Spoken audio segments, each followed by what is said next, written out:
خواتین بھی ان میں شامل ہیں، طالبات بھی شامل ہیں، گھریلو خواتین بھی شامل ہیں، اور وجہ یہ ہے ہمارے ہاں معاملات کو بڑا سمپلیفائی کر کے پیش کیا جاتا ہے کہ ریال کی جو قیمت گری ہے تقریباً 80% کمی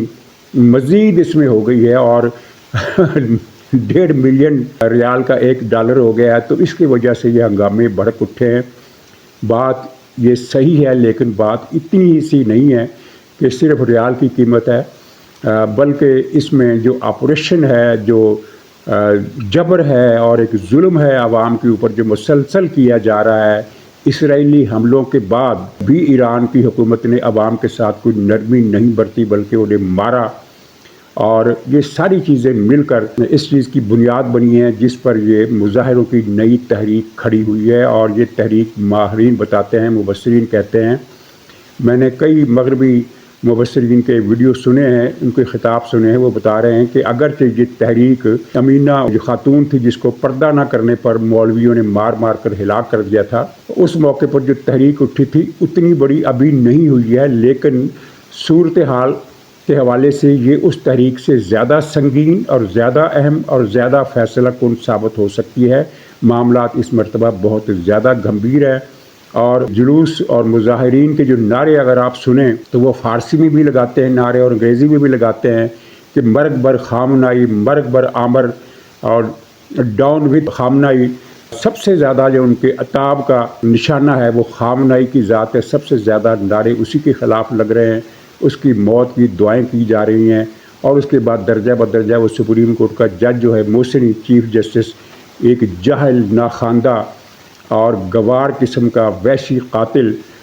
اس کے اعلان کے بعد کہ کسی کو سپیئر نہ کیا جائے، اور رہبر اعلیٰ کی جو ہدایت پرسوں ان کو ملی ایرانی فوج کو اور پولیس کو کہ سڑکوں پر اگر بچے بھی آتے ہیں تو انہیں بھی شوٹ کر دو، چنانچہ اس حکم پر بھی عمل درآمد شروع کر دیا گیا ہے، اور مختلف مقامات پر اسکول جانے پرائمری اسکول کی عمر کے 3 بچوں کو گولی مار کر شہید کر دیا گیا ہے یا قتل کر دیا گیا ہے، جو بھی آپ کہیں۔ تو 3 بچے شہید ہو گئے ہیں، اور یہ عین اس حکم کے مطابق ہے، کیونکہ ان کا کہنا ہے کہ شریعت اس بات کی، یعنی وہ جو شریعت جسے وہ شریعت کہتا ہے، میں اس شریعت کی بات کر رہا ہوں کہ شریعت یہ کہتی ہے کہ فتنہ اگر کوئی بچہ بھی برپا کرے تو اس سے بھی مار دو۔ یہ بات تو میں نے پاکستان میں تو اس سے پہلے نہیں سنی، لیکن ایران سے یہ سننے میں آ رہی ہے کہ فتنہ اگر کوئی بچہ کرے، فتنے کا موجب ہو، تو اس سے بھی گولی مار کر ہلاک کر دیا جائے، اور اس کی مثال وہ سورہ کہف والے واقعے سے دیتے ہیں۔ اب اس پر انا للہ پڑھا جائے یا استغفر اللہ پڑھا جائے کہ اس میں بھی انہوں نے بتایا کہ وہاں حضرت موسیٰ نے ایک چھوٹے بچے کو، اور حضرت موسیٰ کے ساتھ جو اللہ کا ایک بندہ تھا جس کے بارے میں پتہ نہیں ہے کہ وہ کون تھا، کوئی فرشتہ تھا، کوئی کیا تھا نہیں پتہ، تو اس نے ایک بچے کو مار دیا تھا، بالکل چھوٹی عمر کے بچے کو قتل کر دیا تھا۔ تو حضرت موسیٰ علیہ السلام نے اس پر اعتراض کیا کہ آپ نے ایک بچے کو کیوں مار دیا، اس نے کیا قصور کیا تھا؟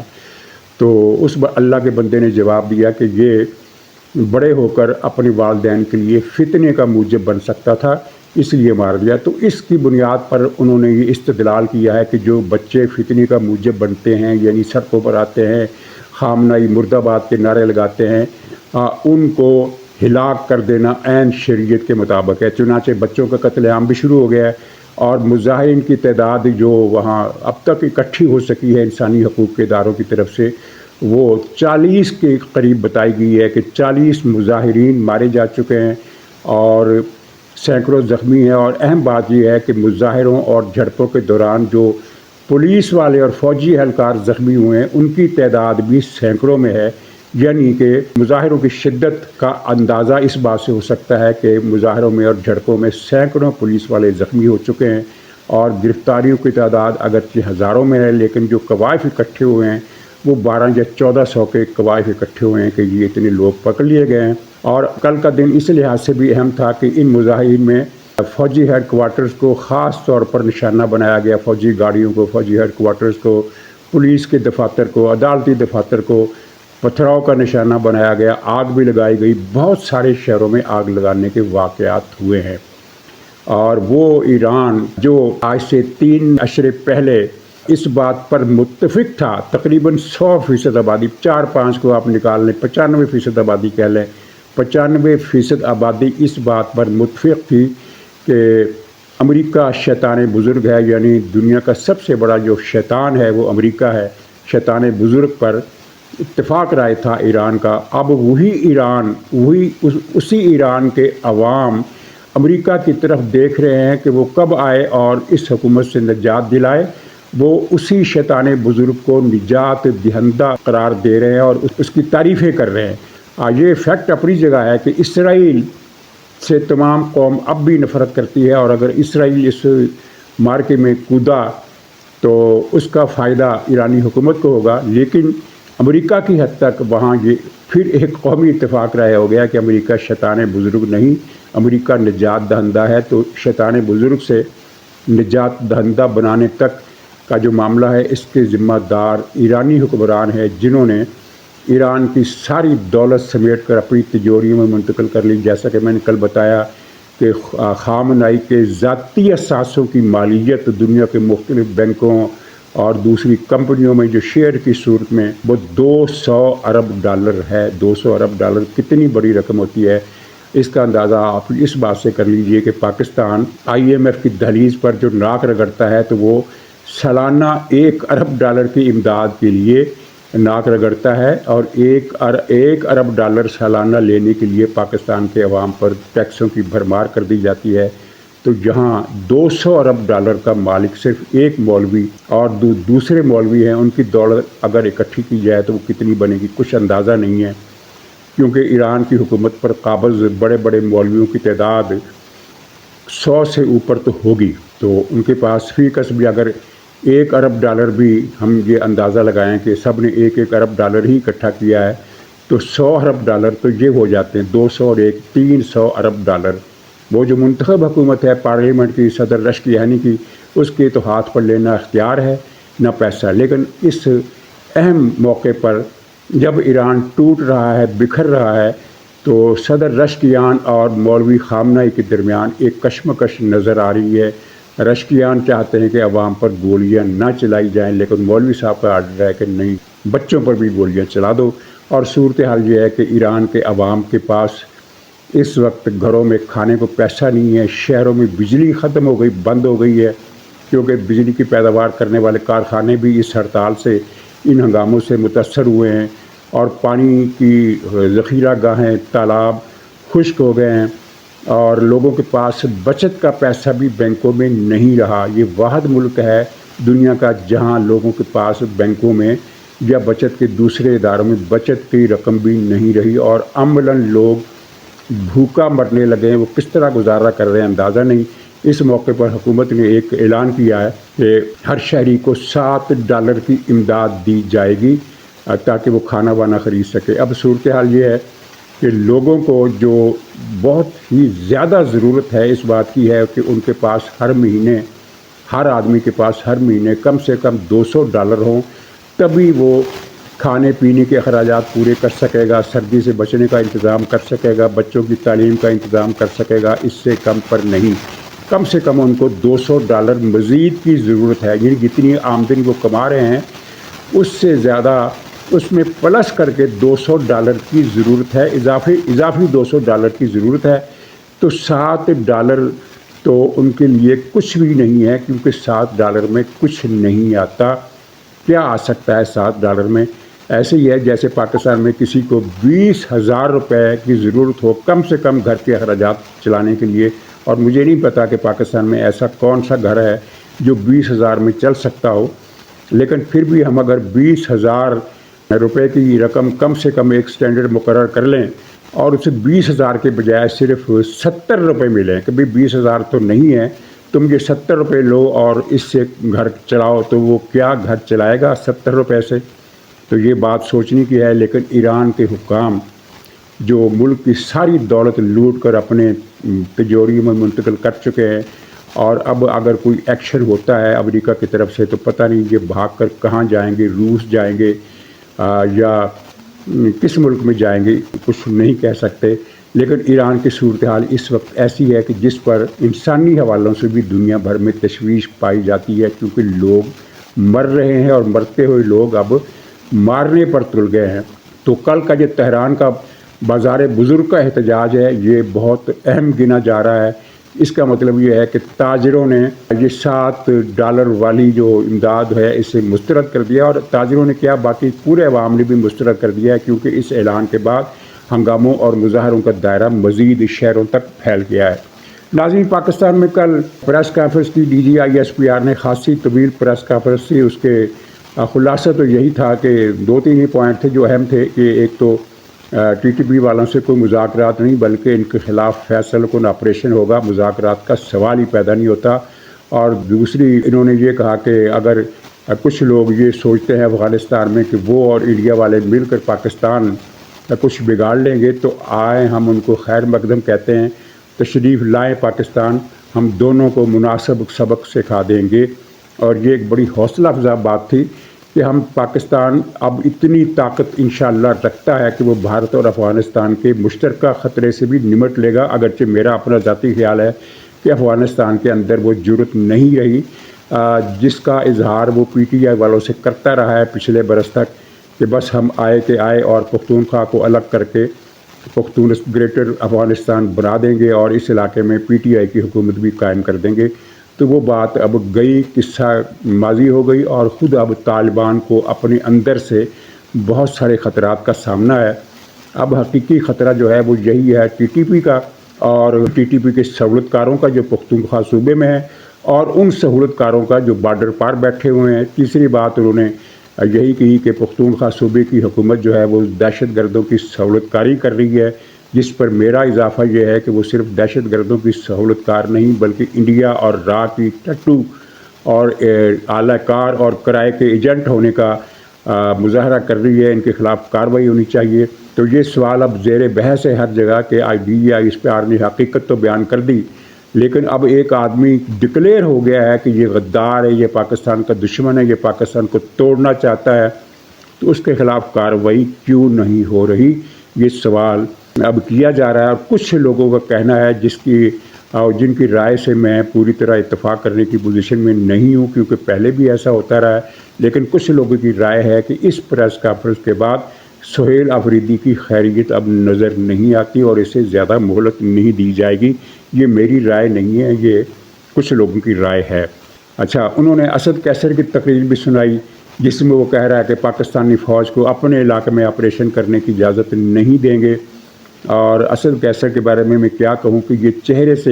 اس کے چہرے پر جتنی غلاظت اور گندگی برستی ہے، دور تصویر دیکھ کر ہی لوگوں کو متلی ہو جاتی ہے، یہ اندر سے اس سے کہیں زیادہ غلیظ ہے جتنا کہ یہ چہرے سے نظر آتا ہے۔ یہ انسان کے روپ میں شیطان ہے، ابلیس ہے، جس طرح کے PTI کے اور لوگ بھی انسان کے روپ میں نہایت غلیظ قسم کی مخلوق ہے۔ تو اسد قیصر کے خلاف بھی کارروائی ہونی چاہیے۔ ان سب لوگوں کے خلاف جو فور فرنٹ پر ہیں، یہ ہے مینا آفریدی ہے، سہیل قیصر ہے، یہ اسد قیصر ہے، اور وہ شاہد خان ہے، شاہد خٹک ہے یا شاہد خان ہے، کیا نام ہے، بڑی گندی گفتگو کرتا ہے۔ اور پھر مشیر اطلاعات ہے کہ وزیر اطلاعات ہے خیبر پختونخوا کا، وہ جو لفنگا لوفر ہے، اس کا نام مجھے بھول جاتا ہے، وہ کتنی گندگی غلاظت اپنے منہ سے اگلتا ہے۔ یہ سارے بھارت کے ایجنٹ ہیں، پاکستان کے قدیمی دشمن ہیں۔ ان کے اگر خاندانی پس منظر کو دیکھا جائے تو ان میں سے اکثر وہ لوگ نکلیں گے جنہوں نے پاکستان بننے سے پہلے،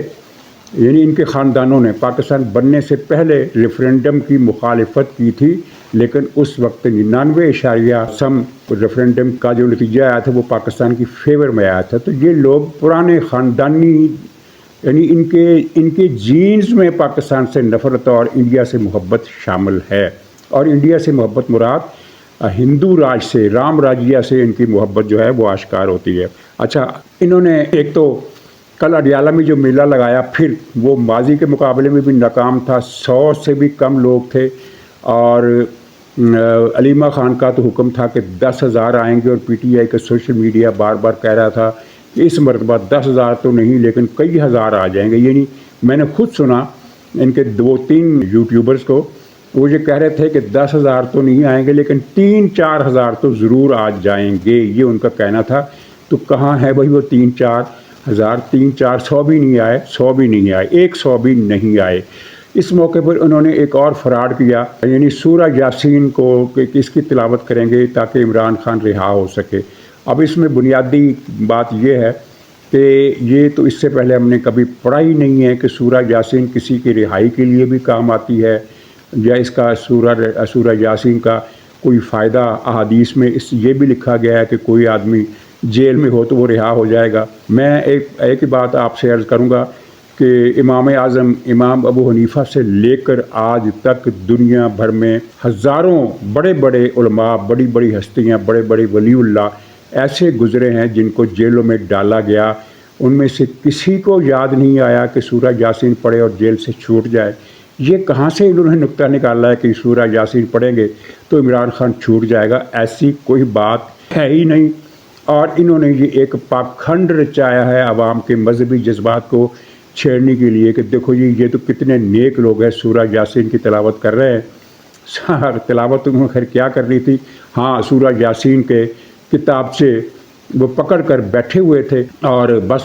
منہ ہلا رہے تھے، پڑھنا تو ان کو آتا ہی نہیں، اور ویسے بھی اس کا کوئی تعلق نہیں ہے۔ پی ٹی آئی والوں کو بھی پتہ ہے کہ سورہ یاسین کا عمران خان کی رہائی سے کوئی تعلق بن ہی نہیں سکتا، اور یہ ایک عوام کے جذبات کو مرتعش کرنے کے لیے یا مشتعل کرنے کے لیے، اپنی فیور لینے کے لیے مذہب کارڈ کا ایک اور بے رحمانہ اور بے شرمانہ استعمال ہے۔ اور پھر انہوں نے شور مچایا کہ سورہ یاسین کی بے حرمتی کی گئی ہے۔ کیسے بے حرمتی کی گئی ہے کہ جہاں یہ لوگ یہ پاکھنڈ رچائے ہوئے تھے، ڈرامہ کر رہے تھے، ڈھونگ کر رہے تھے، وہاں پانی آ گیا۔ وہ کہتے ہیں کہ یہ پانی گندا تھا۔ کیسے گندا تھا؟ ذرا اس کا سیمپل دکھاتے کیمرے میں کہ یہ دیکھو گندا پانی ہے، جیسا پانی ہوتا ہے ویسا ہی پانی آیا۔ اور وہ پانی کیسے آیا؟ از خود آیا، یہ کسی نے ڈالا، جو بھی صورت ہو۔